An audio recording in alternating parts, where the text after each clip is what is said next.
सो hi all, हम लेके आ चुके हैं अपनी नई वीडियो। और जैसे हमने अपनी पुरानी वीडियोस के अंदर इलेक्ट्रिक फील्ड निकाल लिया है हॉलो स्फीयर के लिए, सॉलिड स्फीयर के लिए और थिन वायर के लिए जो कि इनफाइनाइट था। तो अभी हम डिस्कस करने वाले हैं electric field due to parallel sheet, plane sheet and which is infinite in shape. तो इसके ऊपर इलेक्ट्रिक फील्ड इसकी वजह से इलेक्ट्रिक फील्ड निकालेंगे जिसके ऊपर हमारा positive charge uniformly spread out है। ठीक है, सो इसको डिस्कस करेंगे, इसके कुछ पॉइंट्स डिस्कस करेंगे और वेरी इंपॉर्टेंट एज यूजुअल जैसे मैं आपको बताते हैं कॉन्सेप्ट्स जो इससे रिलेटेड आ रहे हैं, जो आप बेसिक क्लास 12 से लेकर बैचलर और एंट्रेंस एग्जाम्स में आपको हेल्प करने के लिए जिसकी आपको नीड होगी वो सब डिस्कस करेंगे इस वीडियो के अंदर। ठीक है, सो लेट्स गेट स्टार्टेड। ये एक इनफाइनाइट शीट है जिसे मैंने लिखे रखा है electric field due to thin. Thin means इसका कोई विड्थ नहीं है। ठीक है, एज सच क्या होता है कि जैसे आप इसको देख लीजिए तो this is having some width, तो वो विड्थ नहीं है यहाँ पर एग्जैक्टली में एक तरीके से टू डायमेंशन ऑब्जेक्ट है जिसकी लेंथ और ब्रेथ है, उसकी कोई हाइट नहीं है, सो दैट इज व्हाई यहाँ पर थिन लिखा हुआ है। And infinite plane sheet, plane means ये कोई कर्व शेप में नहीं है, ये प्लेन शीट है, दैट इज व्हाई यहाँ पे प्लेन शीट लिखा हुआ है। इनफाइनाइट का मतलब इसका जो एक्सटेंशन है, मतलब ये जो बड़ी है ना वो बहुत, मतलब जो आप इसका डिस्टेंस लोगे, जो ये शीट है इससे जो इलेक्ट्रिक फील्ड निकालने का डिस्टेंस होगा that is very small as compare to this the dimension of this plane sheet. तो होगा क्या कि एग्जैक्टली में इनफाइनाइट कुछ होता नहीं है, लेकिन जब बुक्स में यूजुअली स्टूडेंट्स को ये लिखा हुआ मिलता है तो इसका वो मतलब इनफाइनाइट समझते हैं, लेकिन इनफाइनाइट का एग्जैक्टली मीन नहीं है। आपको ये समझना पड़ेगा इनफाइनाइट इज लाइक कोई चीज बहुत ज्यादा बड़ी एज कंपेयर टू समथिंग। तो आपको ये चीज देखना है कि अगर मैं इसके कंपैरिजन में इलेक्ट्रिक फील्ड जस्ट इसके बहुत ज्यादा पास निकाल रहा हूँ, ऐसा मान लो इतना पास निकाल रहा हूँ, देन ये डिस्टेंस इसके डायमेंशन के कंपैरिजन में बहुत स्मॉल है। सो वी कैन कंसीडर कि ये डिस्टेंस इसके डायमेंशन के अकॉर्डिंग बहुत कम है, तो एक तरीके से इनफाइनाइट शीट हो सकती है इसके लिए। ठीक है, हालांकि मैथमेटिक्स के अंदर इनफाइनाइट का मतलब थोड़ा सा अलग होता है, लेकिन यहाँ पर मैं इनफाइनाइट का एज अ मतलब कंपैरिजन होता है दो डायमेंशन के बीच में, ताकि हम कह सकें कि इसके कंपैरिजन में बहुत ज्यादा है, तो इसलिए मैं एज ए इनफाइनाइट मान सकता हूँ। ठीक है, तो यहाँ पर इसका मतलब कुछ ऐसा ही है। अब जरा कुछ इसके बारे में ध्यान दे लेते हैं कि इसके ऊपर ना पॉजिटिव चार्ज सारे में स्प्रेड आउट है। अब देखो पॉजिटिव चार्ज स्प्रेड आउट है तो हो क्या सकता है कि इधर और इधर दो सरफेसेस आपके पास, लेकिन आप दो सरफेसेस से तब बोलोगे जब आपके बीच में कोई विड्थ होगी, मतलब कुछ ऐसा करके, मतलब कुछ ऐसा दिखेगा वो। ठीक है, तो मतलब अगर आपको ये बोला गया कि थोड़ा सा उसका थिकनेस है देन आप दो सरफेस का सोचिए, लेकिन अगर नहीं बोल रहा है और ऐसा बोल रहा है कि थिन है तो आपको ये समझना पड़ेगा कि इसके अंदर यहाँ पर सिर्फ एक ही सरफेस है और ये सरफेस इधर से भी एज इट इज है, इधर से भी एज इट इज दिख रहा है। तो अगर मैं इसके ऊपर यूनिफॉर्मली चार्ज स्प्रेड आउट करता हूँ तो उसकी वजह से इधर जैसे मुझे दिखेगा ऐसे ही मुझे इधर से दिखाई देगा। ठीक है, तो कोई बीच में विड्थ नहीं होगी, और उस विड्थ के बारे में बात करेंगे हम थोड़ी देर में आगे, जब अगर इसके अंदर विड्थ इंट्रोड्यूस करेंगे, लेकिन अभी के लिए इसके अंदर कोई विड्थ नहीं है। ठीक है, तो आगे चलते हैं। अब इसकी वजह से इधर या फिर इधर दोनों तरफ इलेक्ट्रिक फील्ड हो सकता है।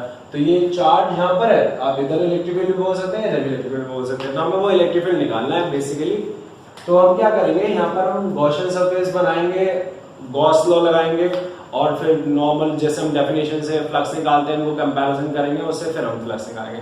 So this is the third application of Gauss theorem, जो कि मैं हम करते जा रहे हैं कंटिन्यूएशन में, तो ये एक और एप्लीकेशन है and this is the last one. ठीक है, तो इसके बारे में थोड़ा ध्यान देते हैं। इसका जो रिजल्ट आएगा, जो रिजल्ट बहुत इंपॉर्टेंट होता है कॉम्पिटिटिव एग्जाम्स में भी और वैसे भी, तो इसका यूजेज करना, और इससे एक मैं पॉइंट निकाल के दूंगा एट द एंड, उसको तीनों के अंदर याद रखना, क्योंकि तीनों कंपैरिजन जो हमने करे, तीन एप्लीकेशन जो हमने पढ़ी ना, उनमें हमने वो पॉइंट्स डिस्कस करे थे और उसको इसके साथ में कंपेयर करेंगे, और आप देखोगे कि इससे आपके बहुत सारे एग्जाम्स में बहुत सारे क्वेश्चंस इजीली सॉर्ट आउट हो जाएंगे इससे रिलेटेड या फिर एप्लीकेशन ऑफ गॉस थ्योरम से रिलेटेड। ठीक है, सो स्टार्ट करते हैं।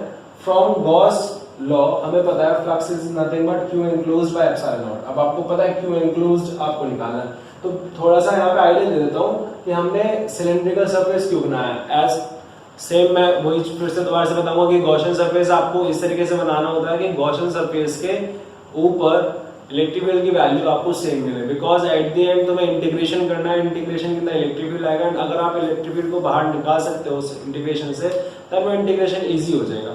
तो आपको यही देखना है। तो यहाँ पर क्या होता है कि जो प्लेट है ना, इस प्लेट की वजह से इलेक्ट्रिक फील्ड जो है ना इस डायरेक्शन में मिलता है आपको, रेडियली एक्सिस की तरफ, मतलब इस तरीके से। और इलेक्ट्रिक फील्ड की वैल्यू क्या होती है, वो डिपेंड करती है, आप इस पॉइंट में निकाल लो, इस पॉइंट में निकाल लो, इस पॉइंट में निकाल लो, मतलब जितना दूर जाओगे उतना ज्यादा इलेक्ट्रिक फील्ड कम हो जाएगा। ऐसा करके देखेंगे वो हम इसके रिजल्ट के बाद, एंड में जो हमें आंसर मिलेगा उसके बाद हम उसका कंक्लूजन देखेंगे। बट अभी के लिए हम मान के चल रहे हैं कि ये एक सिलेंड्रिकल सरफेस हमने बनाया, क्योंकि हमें स्फेरिकल सरफेस बनाने का कोई मोटो होना नहीं चाहिए, क्योंकि अगर आप स्फेरिकल सरफेस बना दोगे तो स्फेरिकल सरफेस से इस तरीके से डिस्टेंस सेम होगा, लेकिन सेम डिस्टेंस पे वैल्यू सेम नहीं आएगी। तो हम क्या कर रहे हैं, हम इसलिए सिलेंड्रिकल सरफेस बना रहे हैं, और सिलेंड्रिकल सरफेस के अक्रॉस इलेक्ट्रिक फील्ड की वैल्यू हमें कांस्टेंट मिलेगी।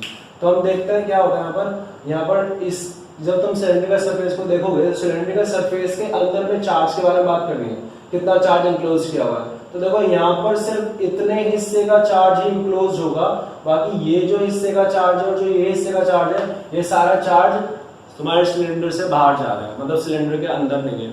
तो आपको ये चीज ध्यान में दिख रही होगी। तो हम कह सकते हैं कि यहाँ पर जो ये हमारा हिस्सा है, इस हिस्से का चार्ज जो है वो चार्ज हमारा क्यों एनक्लोज होगा। अब वो कैसे निकालें, तो आपको पता है कि हमने बोला कि इसका जो सरफेस चार्ज डेंसिटी है दैट इज सिग्मा, वो हमें क्वेश्चन में गिवन है। अब सिग्मा आपको पता है, तो सिग्मा से आप क्या निकाल सकते हो, sigma is equal to Q by A.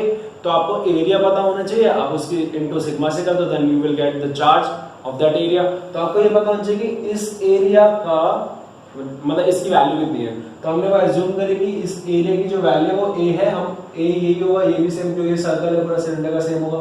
तो एरिया ए ले लेते हैं, तो इस एरिया ए के अंदर कितना चार्ज इंक्लोज होगा वो हमें चेकआउट करना है। तो वो आप कैसे लिखेंगे, तो आपको पता है Q is equal to sigma by epsilon naught, Q is equal to sigma by sigma is equal to Q by epsilon naught. तो यहाँ पे Q की वैल्यू आपको निकालनी है, तो सिग्मा इनटू ए आ जाएगी। तो सिग्मा इनटू ए डाल दिया मैंने Q इंक्लोज की जगह ये वैल्यू, तो sigma A bye epsilon not. Simple, यहाँ तक क्लियर हो गया। इसे इक्वेशन फर्स्ट मान लिया हमने। From the definition of flux, second चीज वो जैसे हम नॉर्मल करते हैं तो उसके अंदर फ्लक्स की डेफिनेशन यूज कर रहे हैं, ईडीएस cos थीटा। अब इसके अंदर भी सेम चीज आपको देखनी पड़ेगी, इलेक्ट्रिक फील्ड डीएस एलिमेंट की डायरेक्शन। तो देखो ये जो फॉर्मूला है, ये फॉर्मूला बेसिकली क्लोज सरफेस के लिए लग रहा है। अब हमें पता है कि हम सिलेंडर के लिए देख रहे हैं, तो सिलेंडर जो है वो कंपोज सिलेंडर के 3 सरफेस से मिलकर बनता है। Cylinder is composed of 3 surfaces, 2 circle and one is the curved surface of the cylinder। तो ये हमारा दिख रहा है, ये वाला और ये वाला। मैं इसको फर्स्ट मान लेता हूँ, ये मेरा फर्स्ट सरफेस है, ये मेरा सेकंड सरफेस है, ये मेरा थर्ड सरफेस है।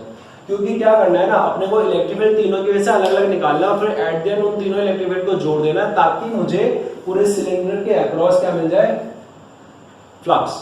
सॉरी, मैंने फ्लक्स निकालना है तीनों के अक्रॉस और उन फ्लक्स को फिर ऐड कर देना। ठीक है, सो ये चीज करते हैं आगे। तो phi is nothing but phi1 plus phi2 plus phi3।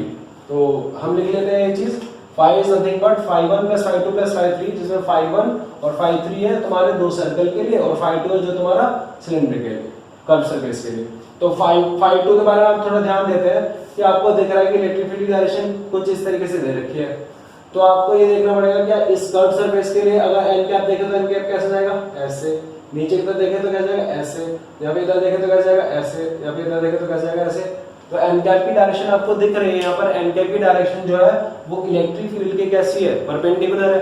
तो यहाँ से देख सकते हो कि इलेक्ट्रिक फील्ड की डायरेक्शन के परपेंडिकुलर आ रही है। तो यहाँ से मैं कहूंगा कि phi2 जो है मेरा वो 0 होगा, because E is perpendicular to n cap. Means electric field जो है वो परपेंडिकुलर है एन कैप के, मतलब एरिया वेक्टर के। तो उससे थीटा 90 डिग्री बन रहा है, और आपको cos 90 डालने के बाद ये वैल्यू क्या मिल जाएगी, 0। तो मतलब phi2 आपको 0 मिल जाएगा। मतलब phi2 तो एलिमिनेट हो गया, phi1 निकाल लो या phi3 निकाल लो, बिकॉज दोनों ही सर्कल हैं। अब आप देखोगे कि phi1 और phi3 दोनों बराबर आते हैं। तो यहाँ से आगे चलते हैं। तो phi1 is equal to phi3 that is EDS cos theta. अब आपको देखना है कि क्या यहाँ पर एंगल कितना बन रहा है, तो देखो ये सर्कल है और ऑब्वियसली आपको पता है सर्कल से एन कैप ऐसे परपेंडिकुलर डलेगा क्योंकि ये एरिया के ये परपेंडिकुलर हो गया।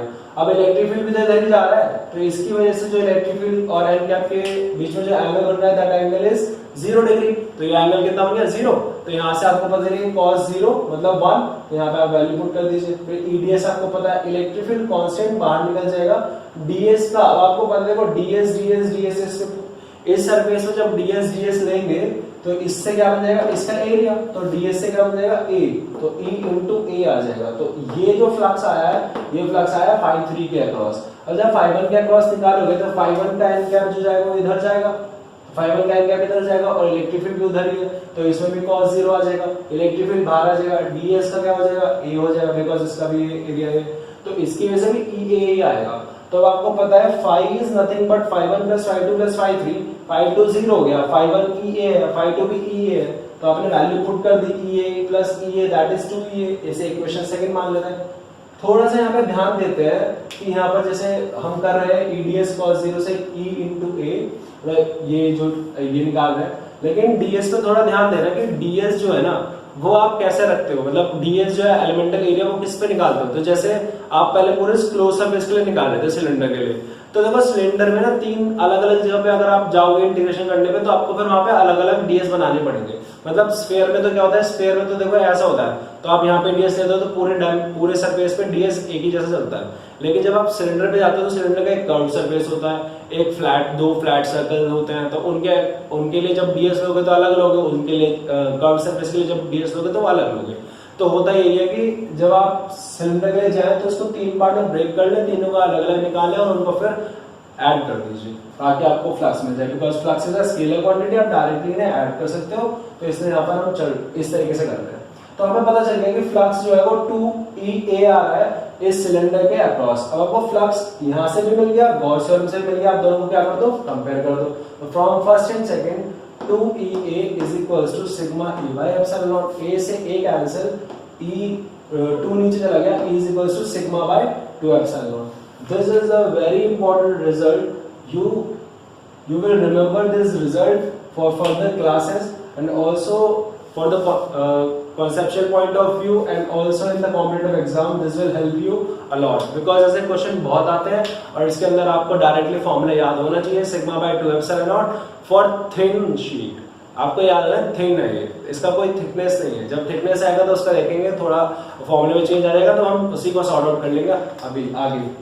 तो इसकी कुछ प्रॉपर्टीज मैंने लिखी है, इज इंडिपेंडेंट ऑफ आर। देखो आप यहाँ पर मैंने आपको यहाँ पे बताया भी नहीं कि आर है कि नहीं है, एज अ बुक में आर की वैल्यू मतलब ये डिस्टेंस ऐसे करके कहते हैं कि दोनों इधर से इक्वली डिस्टेंस ले लो, लेकिन एक्चुअली में जब आपका फॉर्मूला बना तो E is equal to sigma by 2 epsilon naught बना।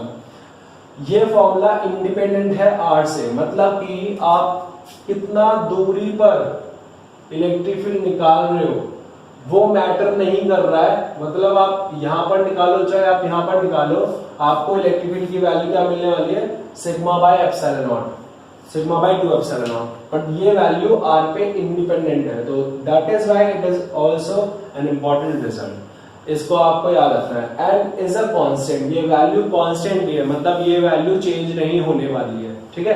तो आपको दूसरी चीज ये याद रखनी है, constant normal to the plane sheet and outward for sigma greater than 0 and inward for sigma less than 0, मतलब कि ये कांस्टेंट तो है normal to the surface of plane sheet, इस सरफेस के नॉर्मल भी है, इस सरफेस के परपेंडिकुलर भी है, मतलब इस सरफेस से कैसे निकल के आ रही है इलेक्ट्रिक फील्ड लाइंस, ऐसे, ठीक है, ऐसे निकल के आ रही है फील्ड लाइंस।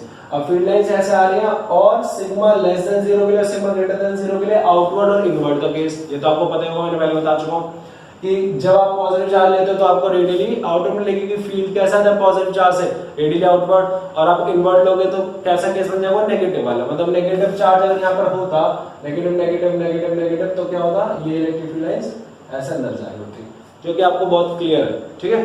तो ये आप ये चीज अगर इन चीजों को आपको लास्ट क्लास में मैं पहले डिस्कस कर चुका हूँ, तो एक बार उनको देख लीजिए, आपको चीजें और भी ज्यादा क्लैरिफाई हो जाएगी। तो सेम यहाँ पे ये वाला पॉइंट क्लियर हो जाता है। इसके बाद अगर हम अगला पॉइंट देखें, ये पॉइंट थोड़ा और ज्यादा इंपॉर्टेंट है, for normal planar sheet, plane sheet लिखना चाहिए यहाँ पर, for normal plane sheet not infinite in size, ये बहुत इंपॉर्टेंट पॉइंट है, ये आपको अच्छे से याद रखना है, ठीक है। ये पॉइंट मतलब क्योंकि हमने डेरिवेशन कर ली, sigma by 2 epsilon naught answer आ गया, हमने याद भी कर लिया, बट जब आप इसको प्रैक्टिकली लगाओगे तो आपको ये समझना भी पड़ेगा, ये हर जगह नहीं लगेगा, ऐसे कि कहीं भी लगा दो, तो आपको समझना है कि एक्चुअल में इनफाइनाइट का एक्जैक्टली मीन क्या है। तो for normal planar sheet not infinite in size, मतलब कोई नॉर्मल शीट है जैसे ये है, इतनी है, ये इनफाइनाइट तो है नहीं, अब इसका मान लो सिर्फ ये वाला हिस्सा है, इसका कोई थिकनेस नहीं ले रहा मैं, तो इसके ऊपर मैंने यूनिफॉर्मली चार्ज स्प्रेड कर दिया, जिसका सिग्मा मुझे पता है, sigma is nothing but Q, जो मैंने इसमें चार्ज डाला है और जो इसका एरिया डिवाइड कर दिया उसको, तो उससे मैं सिग्मा बाय 2 एप्सिलॉन नॉट निकाल लूं, जो कि इतना डिस्टेंस पाएगा। But the most important point, ये कहां ट्रू है, कहां पर इसका आंसर सही है, कहां पर ये मतलब अप्रोक्सीमेशन है, कहां पे ये यूज नहीं कर सकते, वो देख लेते हैं थोड़ा सा। The result holds good only near and in middle of the surface of plane sheet, मतलब ये पास में, सरफेस के बस बहुत पास में ये वैल्यू इलेक्ट्रिक फील्ड की आपकी सही है, ना कि ये मिडिल से ऊपर ना ही मिडिल से नीचे, मतलब मिडिल वाले एरिया के पास अगर आप लोगे, मतलब इधर लोगे तो भी ठीक है, इधर लोगे तो भी ठीक है, इधर लोगे तो आपका आंसर ही गलत है, इधर लोगे तो आपका आंसर ही गलत है, मतलब थोड़ा डिस्टेंस दूर भी लोगे तो भी आपका आंसर गलत है। तो आपको मिडिल पे लेना है और सरफेस के पास लेना है, ताकि आपका इनफाइनाइट वाला जो आपने वर्ड यूज किया है, ये वाला यूटिलाइजेशन हो सके, मतलब कि जब बहुत ज्यादा पास होगा तो ये डिस्टेंस जो है, ये डिस्टेंस इस शीट के कंपैरिजन में, शीट के डायमेंशन के कंपैरिजन में क्या हो जाएगा, बहुत स्मॉल हो जाएगा, एंड वो जो मैंने इनफाइनाइट वाला तरीका बताया था वो यूज हो जाएगा फिर यहाँ पर, ठीक है। तो ये चीज याद रखना कि हर जगह यूज नहीं होगा। तो अगर क्वेश्चन आता है कि आप ऐसे कोई डायमेंशन वाली शीट दे रखी है और आपको यहाँ पे इलेक्ट्रिक फील्ड निकालना है, then don't use this formula, ठीक है, आपको ये चीज याद रखनी है। लास्ट आगे चलते हैं। Also if the plane sheet has some uniform thickness, अगर यहाँ पर कुछ थिकनेस आपको दे दी जाए, मतलब कुछ टी अमाउंट ऑफ थिकनेस दे दी जाए, मतलब अगर ऐसे ना हो, मतलब सिर्फ नॉर्मल प्लेन शीट हो, तो ऐसे दे दी जाए, तो उस केस में क्या होगा। तो उस केस में यहाँ पे मैंने तुम्हें थोड़ा सा करके दिखाया, अगर ये आपको याद हो जाता है, आपको समझ में आ जाता है, तो आपको इसको ही आगे फॉरवर्ड करके इसके बहुत सारे केसेस बन जाते हैं, उन सारे केसेस को हम समझ सकते हैं। तो मान लेते हैं कि इसकी यहाँ पर दो सरफेस है, एक उधर एक इधर, मतलब ये ऐसा हो गया, अब तो एक इधर और इसकी कुछ थिकनेस है, ये दोनों के दोनों, पहली बात तो इनके बीच में जो थिकनेस है वो यूनिफॉर्म है। यूनिफॉर्म बोले तो ऐसा नहीं है कि ये जो थिकनेस है ये यहाँ पे बड़ी है, यहाँ पे छोटी है, यहाँ पे बड़ी है, मतलब ये थिकनेस यहाँ पे छोटी है, फिर बड़ी हो गई, फिर छोटी हो गई, तो थिकनेस कैसी है, यूनिफॉर्म है, मतलब दोनों की दोनों एक तरीके से जो ये वाली सरफेसेस है ये पैरेलल हो गए एक दूसरे के, तो ये ऐसा दिखना चाहिए, तब जाकर ये फॉर्मूला वैलिड करेगा जो भी हम डिराइव करेंगे या फिर जो भी हम आगे लेके आएंगे। तो ये देखो, इस वाले सरफेस के ऊपर भी हमने मान के चल रही है सिग्मा जो है वो सरफेस चार्ज डेंसिटी है, और पीछे वाले के ऊपर भी सरफेस चार्ज डेंसिटी कितनी है, सिग्मा है। अगर सिग्मा 1 होगी या सिग्मा 2 होगी या सिग्मा होगी माइनस सिग्मा होगी, तो उसके अकॉर्डिंग आप अपने रिजल्ट को चेंज कर लीजिएगा, लेकिन आपको मैं जैसे एक आंसर दे रहा हूँ कि सिग्मा इधर है और सिग्मा इधर है, ठीक है। तो यहाँ पे ये वैल्यू आपको पता चलेगी कि इसके ऊपर सिग्मा है। अब आपको क्वेश्चन आया कि इस पॉइंट पर इलेक्ट्रिक फील्ड कितना होगा, मतलब कि ये आपकी प्लेन शीट रखी हुई है, मान लो ऐसा रखी हुई है, और आपसे पूछेगा इस पॉइंट पे इलेक्ट्रिक फील्ड कितना आया। अब ध्यान देना, इसकी वजह से, इस वाले सरफेस की वजह से प्लेन शीट, इस पे पॉजिटिव चार्ज है, इस पे सिग्मा इसकी सरफेस चार्ज डेंसिटी है, तो इस पॉइंट पर इलेक्ट्रिक फील्ड की डायरेक्शन सबसे पहले देखते हैं, इधर होगी आउटवर्ड, ठीक है, आपको बताया था आउटवर्ड होगी हमेशा, तो इधर से आउटवर्ड जा रही है, और इसके वजह से इलेक्ट्रिक फील्ड कितना होगा, सिग्मा बाय 2 एप्सिलॉन नॉट, और इसकी वैल्यू सिग्मा है, दे रखे क्वेश्चन में। अब ये वाला भी सरफेस है, ये वाला सरफेस की वजह से भी इस पॉइंट पे इलेक्ट्रिक फील्ड कितना होगा, सिग्मा बाय 2 एप्सिलॉन नॉट, और उसकी डायरेक्शन देख लेते हैं, ये पॉजिटिव प्लेट है, पॉजिटिव प्लेट की वजह से आपको पता है रेडियली आउटवर्ड जाएगा, तो ये दोनों की डायरेक्शन कैसे दिख रही है, सेम, हाँ सेम आएगी। तो यहाँ पर मैंने E1 और E2 की डायरेक्शन क्या दिखा रखी है, सेम दिखा रखी है, उनकी वैल्यू लिख रखी है, E1 due to one surface that is sigma by 2 epsilon naught, E2 due to other surface that is also sigma by 2 epsilon, so we will get E total as E1 vector plus E2 vector, और आपको पता है दोनों same direction में, तो directly add कर दीजिए, तो आपको सिग्मा बाय 2 एप्सिलॉन नॉट से क्या मिल जाएगा, सिग्मा बाय एप्सिलॉन नॉट। ये sigma by epsilon not is also another result जो आपको बहुत ज्यादा याद रखना है, क्योंकि sigma by 2 epsilon not, sigma by epsilon not दोनों ही फॉर्मूले यूज होते हैं, लेकिन आप बच्चे कंफ्यूज हो जाते हैं कि कौन सा वाला कहाँ पे यूज करें। अगर आपको डेरिवेशन याद है ना तो आपको आंसर मिल जाएगा। मतलब कि थिक अगर आपकी शीट है तो उसकी वजह से इधर या इधर, इधर या इधर, मतलब दोनों ही पॉइंट पे आप निकाल सकते हैं, तो sigma by epsilon naught answer आता है। एंड सिर्फ नॉर्मल थिन शीट है तो उसकी वजह से आपका आंसर आता है सिग्मा बाय 2 एप्सिलॉन नॉट। बहुत सिंपल तरीके से मैंने आपको समझाया, या आपको याद रखना है, ठीक है। तो ये सिग्मा बाय एप्सिलॉन नॉट आपका इसकी वजह से इलेक्ट्रिक फील्ड आएगा इस पॉइंट पे, that is also independent of r. तो आप कह सकते हैं कि यहाँ पर ही होगा, बट ये सारी की सारी फिर से प्रॉपर्टीज होल्ड करनी पड़ेंगी, तभी जाकर आपका आंसर ये सही होगा, ठीक है। सो इसका थोड़ा सा केस देख लेते हैं। ये केस कैपेसिटर में आपको यूज करना पड़ेगा, जो आपके फ्यूचर वीडियोस में आपको मैं दिखाऊंगा, और वो आपको फिर यहीं से हेल्प करेगी। तो आपको यहाँ से अगर समझ में आ जाता है तो आगे भी आपको समझ में आ जाएगा, ठीक है। तो due to two thin infinite parallel sheet की वजह से अब हम इलेक्ट्रिक फील्ड निकालेंगे। पहले देख लेते हैं, अभी तक हमने एक ले रहे थे थिन इनफिनाइट पैरेलल शीट, मतलब जो ये अभी ले रहे हैं, जो हमने पीछे पढ़ी है, infinite parallel sheet of charge, इसकी वजह से हमने निकाल लिया। लेकिन अब हम दो ऐसी यूज कर रहे हैं, एक नहीं दो यूज कर रहे हैं। तो पहली तो ये रही, दूसरी फिर ये रही।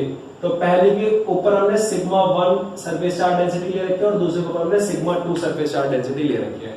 तो यहाँ पर क्या करने का, तो यहाँ पर सेम वही काम करना है, सारा का सारा एज इट इज है। हमें इलेक्ट्रिक फील्ड की वैल्यू पता है, बस हमें थोड़ा सा उनकी डायरेक्शन देखनी है और उन्हें ऐड और सब्ट्रैक्ट करना है। थोड़ा सा ध्यान से देख लेते हैं, बस ये भी क्लियर हो जाएगा। फर्स्ट, सेकंड और थर्ड, यहाँ पर 3 रीजन बनते हैं।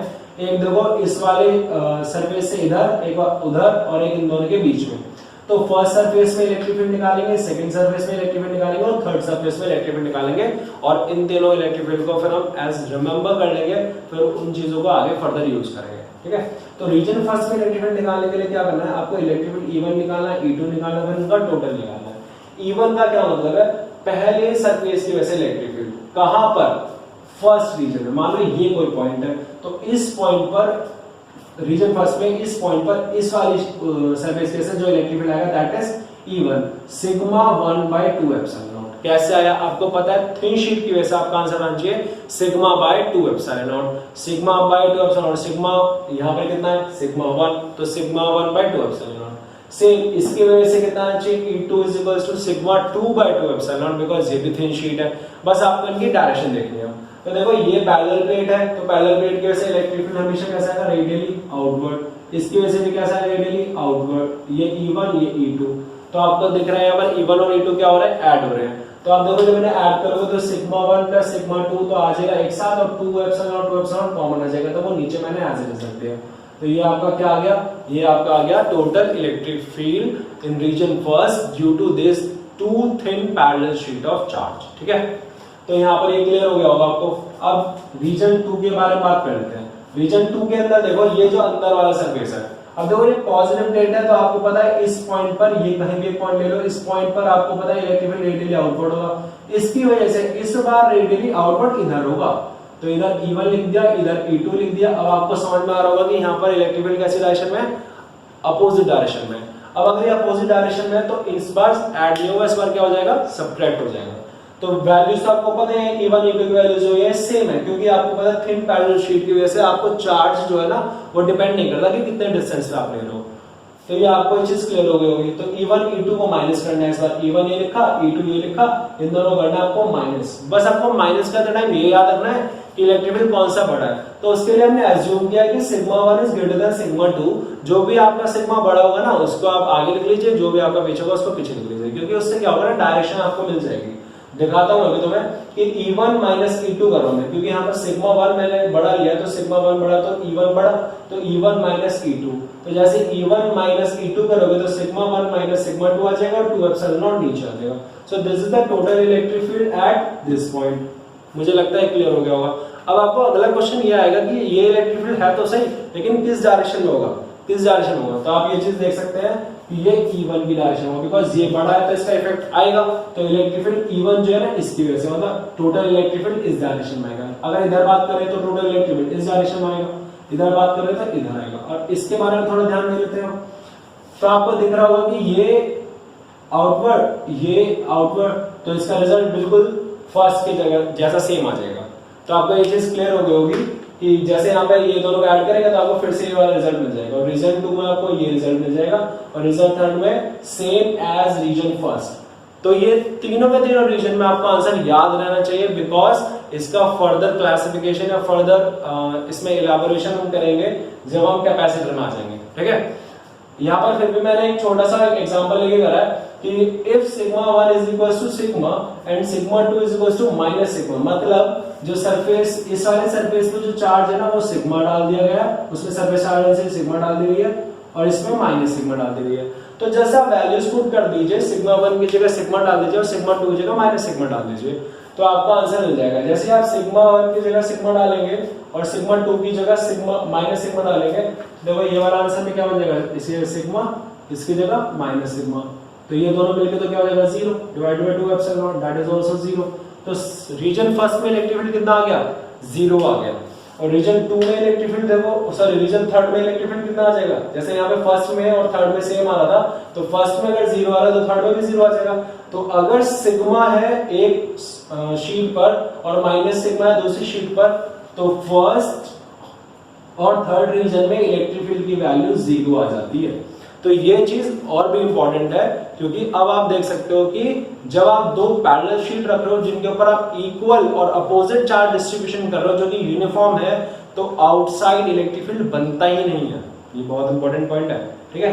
लेकिन आप सेंटर में बात करते हैं, अंदर वाले हिस्से में बात करते हैं, यहाँ पर कितना इलेक्ट्रिक फील्ड बनेगा। तो आप ये वाला फॉर्म, ये वाली वैल्यू जहां भी पुट करोगे, यहाँ पे डलेगा सिग्मा और यहाँ पे माइनस सिग्मा, तो माइनस माइनस प्लस, तो sigma plus sigma 2 sigma divided by 2 epsilon naught, तो ये कट जाएगा तो क्या बचेगा, sigma by epsilon naught. So you will get E total as sigma by epsilon naught. तो ये आपका सेकंड रीजन में आपका आंसर आ जाएगा इलेक्ट्रिक फील्ड का। और इसकी डायरेक्शन किधर होगी, कोई आइडिया?